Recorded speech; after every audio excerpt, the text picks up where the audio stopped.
स्वागतम guys, welcome back to the channel. तो spirits और सोवरिन के न्यू एपिसोड में आप सबका स्वागत है। अगर आपने इसका प्रीवियस एपिसोड नहीं देखा तो देख लेना। अगर आपने ऑलरेडी इसका प्रीवियस एपिसोड देख लिया है तो अच्छी बात है। तो फिर चलो इसको हम स्टार्ट करते हैं। अब तो एपिसोड की स्टार्टिंग में हम उसी एम्परर को देखते हैं, उस लेडी को जिसका नाम यहाँ पे ज्यूसे होता है। और हम देखते वो वहाँ पे कुआन यू को रोता हुआ देख के कहने लगती है ये भी एक नंबर की मूर्ख है। अब हम देखते तभी वो वहाँ पे आगे आने लगती है, जिसको कि वहाँ पे कुआन यू ने भी देख लिया था। कुआन यू अपने सोर्ड को लेते हुए कहने लगती है आखिरकार तुम हो कौन। उसकी बातें सुन के दूसरी तरफ वो लेडी अपना नाम जू से बताने लगती है। और हम देखते वो एम्परर कहने लगी थी मुझे पता है तुम्हारा मन बहुत ही ज्यादा बेचैन है, तुम्हें जो चाहिए मैं तुम्हें दिला सकती हूँ, क्योंकि तुम्हारे अंदर मैंने खुद को देखा है, मैं पास्ट में क्या सी थी खुद को। उसकी बातें सुन के कुआन यू उसके ऊपर अटैक करते हुए कहने लगती है मैं तुम्हारे ऊपर भरोसा क्यों करूँ, वैसे भी मैं जिसको प्यार करती हूँ मैं खुद ही उसे ले लूंगी, मुझे किसी की भी जरूरत नहीं। उसकी बातें सुन के हम देखते वहाँ पे जू से कहने लगती है तुम चिंता मत करो, मैं तुम्हारी हेल्प ही कर रही हूँ। इतना कहती हुए हम देखते वो वहाँ पे उसके बॉडी के अंदर घुस गई थी। वो कहने लगी थी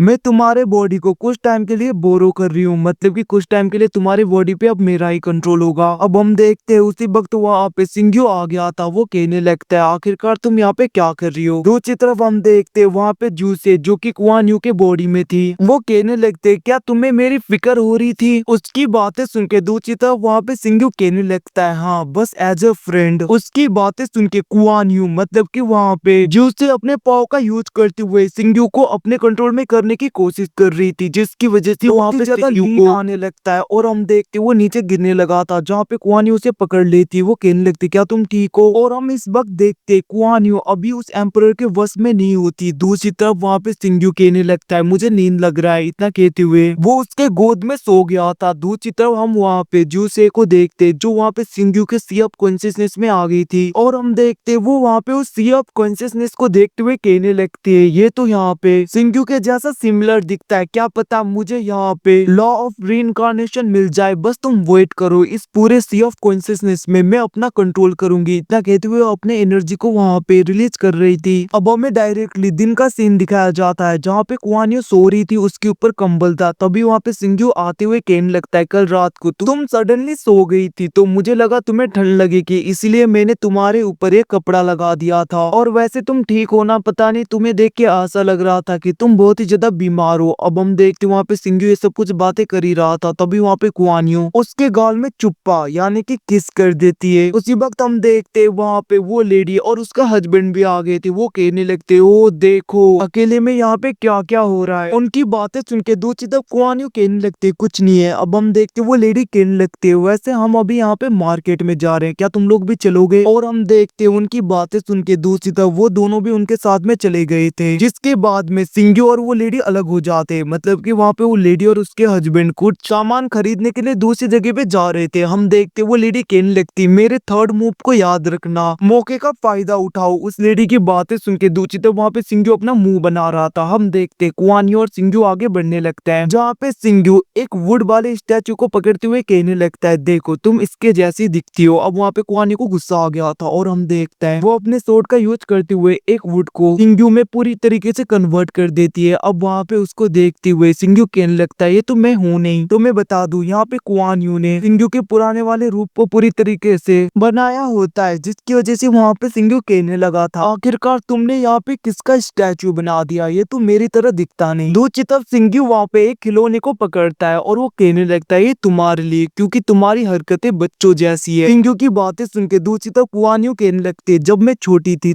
तब मेरी सिस्टर के पास में ऐसा ही टॉय हुआ करता था जो कि मुझे भी बहुत ज्यादा पसंद था, इसीलिए मैं उसके हाथों से छीन लेती थी बट बाद में उसे वापस भी कर देती थी। उसकी बातें सुन के सिंग्यू कहने लगता है क्या तुम अपनी सिस्टर से इतनी ज्यादा हेट करती हो। उसकी बातें सुन के दूसरी तरफ वहाँ पे कुआन यू कहने लगती है हाँ साइंस से मैं करती थी पहले, क्योंकि उसने मुझसे मेरा सब कुछ छीन लिया था, मतलब कि मेरा जो खिलौना था उसने ले लिया, जिसकी वजह से मैं उसे हेट करती थी। बट बाद में जाके पता चला कि जिस खिलौने को मैं अपना कहती थी वो कभी मेरा था ही नहीं, वो तो मेरे बहन का खिलौना था जिसको मैं लेना चाहती थी, जो कभी भी मुझसे बिलोंग ही नहीं करता। दूसरी तरफ तभी हम देखते वहाँ पे एक बड़ी बहन अपनी छोटी बहन को परेशान कर रही थी। और हम देखते जिसको देख के वहाँ पे कुआन यू उस छोटी सी बच्ची को अपना खिलौना देते हुए कहने लगती है तुम लोग झगड़ा मत करो और वैसे भी बहनों को मिलकर कर रहना चाहिए। उसकी बातें सुन के वहाँ पे बड़ी वाली बहन कहने लगती है, तुम होती कौन हो ज्यादा बोलने वाली। उसकी ऐसी हरकतें देख के वहाँ पे कुआनी उसके गाल को मतलब कि उसके कान को खींचते हुए कहने लगती है, तुम कुछ ज्यादा नहीं बोल रही। अपनी बहन को कोई रुलाता है तभी हम देखते वहाँ पे उसकी छोटी बहन उसे बचाने लगती है और हम देखते वो दोनों वहाँ से भाग गए थे। उसी वक्त हम देखते वहाँ पे लोग भागने लगे थे क्योंकि डिमोनिक हॉर्स उनकी तरफ बढ़ रहे थे, जिसको देख के कुआनियो कहने लगती है, चलो रेस करोगे कौन यहाँ पे सबसे आगे जाता है। हम देखते वहाँ पे कुआनियो और सिंग्यू डिमोनिक हॉर्स के ऊपर बैठ जाते हैं और वो लोग वहाँ पे रेस लगाने लगते हैं और रेस करते करते शाम भी हो जाती है जहाँ पे सूरज ढल रहा था और हम यहाँ पे बहुत ही ज्यादा ब्यूटीफुल सीनारियों को देख सकते हैं। दूसरी तरफ सिंग्यू कहने लगता है, ऐसा लग रहा है तुम्हारा हॉर्स यहाँ पे बहुत ही ज्यादा लेजी है क्योंकि इस रेस को मैंने जीत लिया, कोई बात नहीं मैं तुम्हारी हेल्प करता हूँ। इतना कहते हुए वो वहाँ पे कुआनियो के पीछे बैठ गया था और हम देखते वो साथ में उसे चलाने लगते हैं। अब हमें यहाँ पे रात का सीन दिखाया जाता है जहाँ पे वो दोनों एक साथ में बैठे हुए थे। सिंग्यू कहने लगता है बहुत ही ज्यादा रात हो गई है, अब हमें चलना चाहिए। उसकी बातें सुन के वहाँ पे कुआनियो कहने लगते हैं, क्या हम कुछ टाइम के लिए यहाँ पे बैठ सकते हैं, बातें कर सकते हैं। सिंग्यू भी वहाँ पे मान जाता है और वो भी वहाँ पे बैठने लगता है जहाँ पे कुआनियो कहने लगते हैं, इन सालों में मैंने बहुत कुछ एक्सपीरियंस किया है। और वो वहाँ पे सिंग्यू को सब कुछ बताने लगती है आखिरकार उसने इतने सालों तक क्या क्या किया। उसकी बातें सुन के सिंग्यू कहने लगता है, इसका मतलब तुम तो यहाँ पे बहुत ज्यादा थक गई होगी ना इन सब से। उसकी बातें सुन के कुआनियो कहने लगती है, भले ही मैं कितना ही यहाँ पे टायर क्यों ना हो जाऊं बट आज का दिन बहुत ही ज्यादा सेटिस्फाइंग है। उसकी बातें सुन के दूसरी तरफ वहाँ पे सिंग्यू कहने लगता है, भले ही हमें यहाँ पे लाइफ बहुत ही ज्यादा लॉन्ग लगे, अगर हम यहाँ पे अपने लोगों के साथ में जो अपने पास है उसके साथ में टाइम गुजारते हैं तो ये बहुत ही ज्यादा शॉर्ट पीरियड जैसा लगता है। इंसान को पता नहीं चलता कब यहाँ पे दिन, हफ्ते और महीने और साल निकल गए। तो हमें अपने प्रेजेंट को जीना पड़ता है, अभी हम जैसे उसी में हमें खुश रहना पड़ता है क्योंकि ये पल कभी भी दोबारा वापस नहीं आने वाले। फ्यूचर में रिग्रेट करने का कोई सेंस ही नहीं बनता। उसकी बातें सुनकर कुआनियो कहने लगते, पहले मैं जो नहीं कर पाई थी वो मैं आज करूंगी। इतना कहते हुए हम देखते वो वहाँ पे सिंग्यू को किस्सी कर लेती है, जिसके बाद में कुआनियो सिंग्यू को थैंक यू कहने लगती है। वहीं पे दूसरी तरफ हम वहाँ पे उस एम्परर को देखते हैं जो सिंग्यू के रीइंकार्नेशन लॉ को अभी भी ढूंढ रही थी ताकि वो यहाँ पे अपने हस्बैंड को पूरी तरीके से रिवाइव कर पाए। वो कहने लगते हैं, आखिरकार वो मुझे क्यों नहीं मिल रहा हस्बैंड, मैं तुम्हें बहुत ही जल्दी पूरी तरीके से रिवाइव करने का तरीका ढूंढ लूंगी। बट हम देखते तभी वहाँ पे सिंग्यू का विलो ट्री आ गया था और वहाँ पे सिंग्यू भी आ जाता है और हम देखते वो एम्परर एकदम से सिंग्यू के माइंड से बाहर निकल गई थी। वो कहने लगती है, तुम तो मेरे कंट्रोल में थे ना,